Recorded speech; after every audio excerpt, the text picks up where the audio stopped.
This is something I wrote back in 2018 as a response to the yoga industry and the state of the world in general.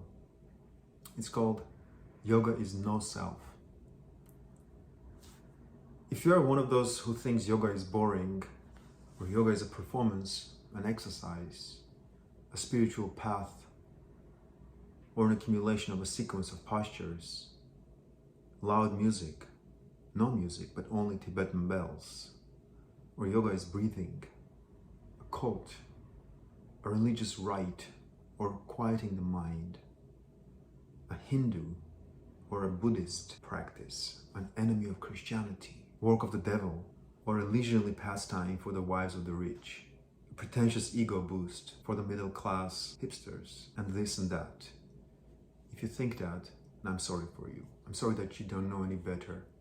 It's okay, it's not your fault. You have been misled. You've been misled by your friend, your neighbor, the walking cute girl with the yoga mat, the muscular sweaty dude in his forearm balance and his tattoos, the snake charmer's sweet-tongued charismatic yoga teacher that compliments you in every pose as he palms your butt cheeks with the intention of adjusting you, the smiling girl at the reception area redirecting you to the compassion section where the pictures of the enlightened gurus are with their reassuring facial expressions promising hope. Or perhaps you've been misled by the mainstream yoga industry, by the media, by glossy yoga magazines with picturesque retreat locations led by famous yoga teachers, the online streaming classes, the organic juice stores, corporate tight pant industry, the scented candles and the expensive mats, the shiny studios decorated with Buddha sculptures and microphone instructors and their compassionate fucking namastes.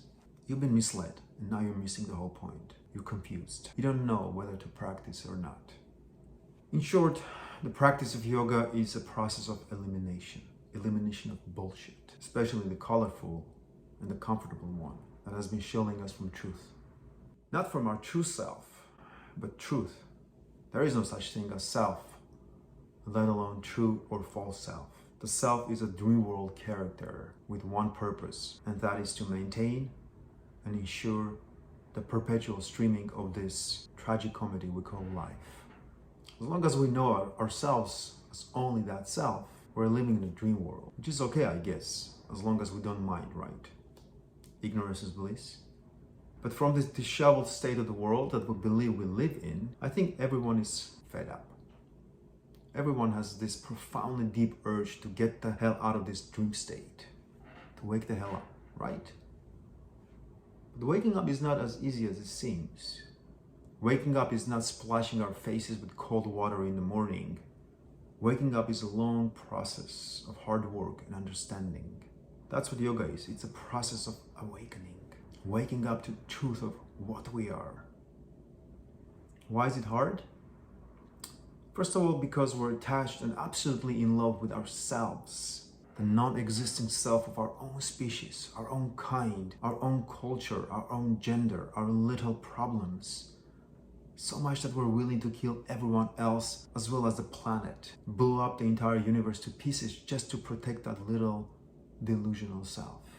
We're fossils in a fossilized universe. The thick layers of sedimentary rocks, cultural exaggerations, and magnified politicized victimization of generations has buried us into the deep muddy waters that turned us into fossils.